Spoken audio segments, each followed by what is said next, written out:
Welcome to Cube 57. I'm Dr. Laura Murillo, President and CEO of the Hispanic Chamber of Commerce. We're happy you're joining us today as we interview yet another one of our Houston legends, Dr. Stephen Klineberg, a professor. I'm going to talk to you about his dedication to this city and research he's done that's so very important regarding the demographics and so much more. Thank you for being with us. Thank you. Great honor to be here. Well, thanks for that. And certainly I recall many of our interactions when I first arrived at the Chamber of Commerce. You were part of that strategic team in 2007, and you gave a lot of great feedback. And even before then, the work you were doing with your Houston area study, which now is in what year? 37 years. I was a very young man. Yes, and you still are. And I must say, I recall in our conversation, you thought that was going to be a one-time, let me see what's out there, one-time survey. Fast forward, 37 of your years have been dedicated to that. And of course, the oil boom was going like gangbusters. We did a one-time survey, and then 2 months later, the oil boom collapsed. 100,000 jobs were lost just in like this that. booming city. Gone. So we better do the survey again. And so that's see what's happening. And then watching this remarkable city to be now at the forefront of what's happening across all of America, nowhere more clearly. And we're the model for the rest of America in many ways. First. We are. So the first time you did the survey, how many people were helping you with that survey? I had an undergraduate class of 11 students. Oh, nothing like students. And fast forward today.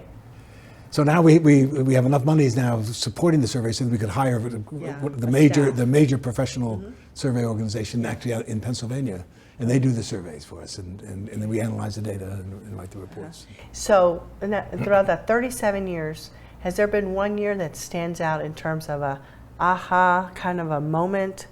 Or has it been every year probably has many ahas? Yeah, I mean, we were watching transformations occur. We're watching increasing embrace of the diversity in Houston, from the surprise and shock, who are all these people coming here, to this is who we are. Okay. And so it's been interesting to sort of watch that gradual process. We thought, question surprised us this year. We asked a question about early childhood education. We said, are you in favor or opposed to increasing local taxes in order to provide universal preschool for every child in Houston?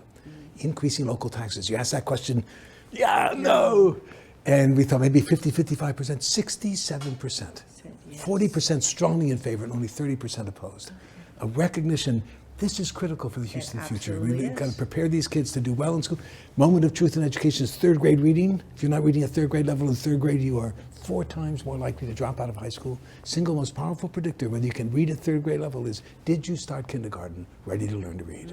And rich kids in Houston start kindergarten 1.5 to 2 years ahead of poor kids. So that's a part of Houston preparing itself for the 21st century. And there's so much work we can do. I know we just had Neil Bush on the program promoting all the work that he and his mother, Barbara Bush, have done in terms of literacy. And I think still, especially in the Hispanic community, a lot to be done there. But the good news is that it is possible, it is doable, and certainly people look forward to your survey, and have done so. People have sort of embraced the survey. Yes, they're like, when does it come out again, and when can I get it? And we know we post a link on our chamber website to send them directly. And also exciting, a book. I hear rumblings. Finally. Yes. Yes. Book will be out in about this time next year. Good. 2020. Just begins at 2020. Yes. And it's called Prophetic City, Houston on the Cusp of a Changing America. Wonderful. And the claim is that you can see in Houston, where all of America is going to be about 15 to 25 years, this is where the American future is being worked out, for better or worse. And interestingly, it's been a city that has embraced diversity and inclusion without what we've seen in other cities where there has been civil unrest in many cases between the different groups. Yeah, I mean, this is a welcoming city, sort of from its beginnings. And there's something called the psychology of inevitability. There's a transformation. We're in the midst of this epic transition from an America that throughout all of our history had been an amalgam of European nationalities into becoming a microcosm of the world. Yes. The first nation in the history of the world that can say, we are a free people and we come from everywhere. Yes. And so it's a little bit of a shock, and younger Anglos take this for granted, and older Anglos are still struggling to accept. But there's a sense of destiny, a sense of this is who we are. Well, and you say very well, the train has left the station. And there's no putting the train. It's a done deal. Yes. Right. And that done deal has a particular impact on Houston, and those demographics certainly are favoring a lot of the Latino population. That's right. Well, it's particularly striking in Houston because the great growth of the city during the oil boom years was Anglos pouring into Houston from everywhere else in the country through the 70s until 1982 with the oil boom collapse, and then the Anglo population stopped growing. And all the growth of this, the most rapidly growing city in America, has been the influx of African Americans, Asians, and Latinos. And especially young kids are disproportionately Latino. That is our future. Yeah, but that growing demographic among the blacks, Anglos, and Latinos certainly is the Latino population growing at a much stronger Of pace. everybody in Harris County, Texas, under the age of 20, 51% are Latino kids. Wow. 19% are African Americans. So 70% of the Houston future is right there in those two communities. Well, we'll be back to talk more about that with Dr. Stephen Klineberg.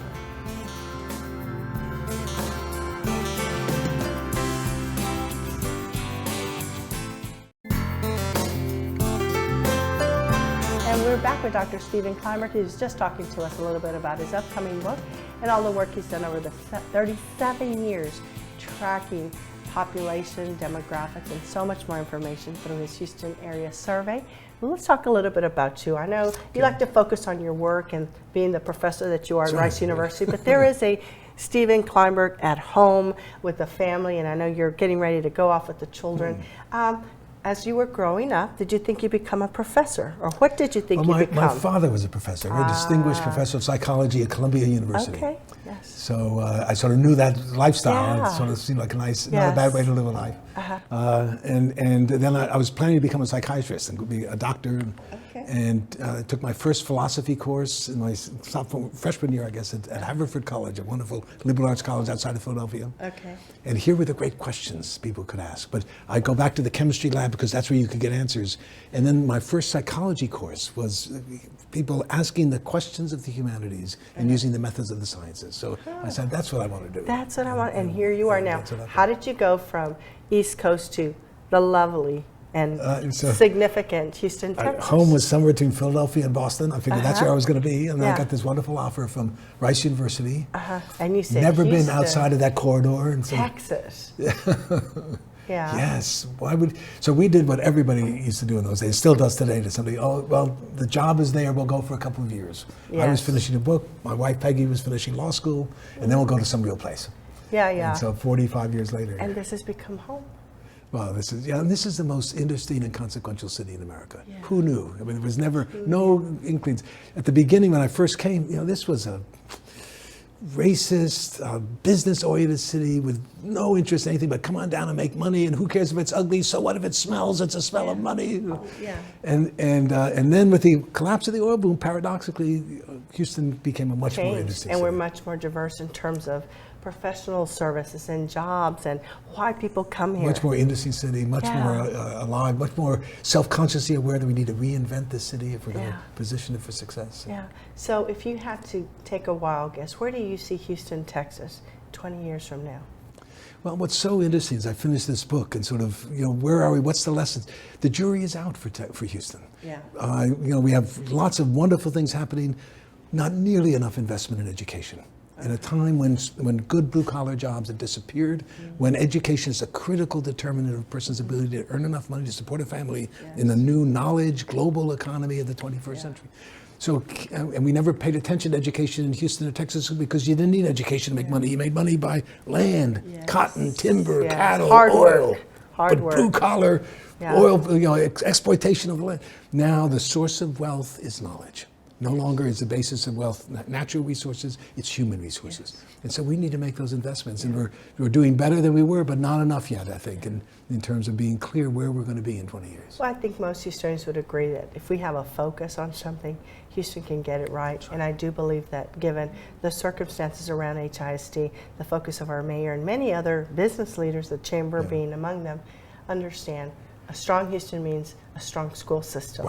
And everybody's willing to roll up their sleeves. So we're going to have faith. We'll see. We'll see. but it's a tough one. It's hard to vote against Houston. It is. So when you're not doing all of this Stephen Klineberg speaking and everybody's waiting for you to come out with your survey and promote your book, Do you ever just have fun? And if you do, what do you like Fun, to yuck. do? You go to the movies, you play tennis, you play golf, you read, you look at other professors and see what they're coming up with. What do you do for fun? I do some reading that's That's non-sociological. not okay. That's so tell me something you enjoy reading.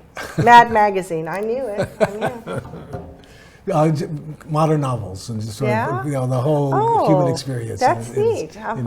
And the realization that I live in a world of data and numbers, but there are stories out there. There are human experiences, and the two have to come together to be successful. So your contributions to Houston are many, and you've been doing this 37 years. It was pure. I get unfairly credited with having planned to do this. Right? This is a it doesn't one-time matter. survey, and But it doesn't matter whether you planned it or not. The truth is, it is. the facts are the facts.